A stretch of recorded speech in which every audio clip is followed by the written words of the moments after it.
ไม่ออกว่าจะทำอะไรคิดไม่ออกว่าจะแรปอะไรตอนนี้เราก็ว่างเกินไปเราก็กำลังที่จะสงสัยตอนนี้เรานั้นอยู่แต่บ้านไม่ได้ไปไหนเพราะว่ามันเป็นโรคโควิดนั่นง่ายคิดไม่ออกว่าจะทำอะไรก็เลยไม่รู้จะแรปอะไรก็เลยให้ได้รู้กันต่อไปว่าจะเกิดอะไรแค่ได้รู้ความจริงข้างในใจว่าจะเป็นยังไงไปอยู่ว่ามึงกาชิบหายเลยสัตว์ทำอะไรก็ไม่เป็นไปตายซะ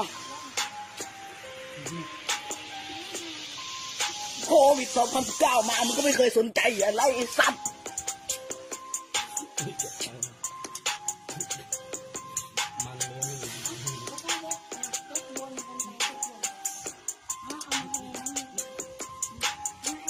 เชื่อตูเชื่อตูเชื่อตูเชื่อตูเชื่อตูเชื่อตูเชื่อตูเชื่อตูเชื่อตู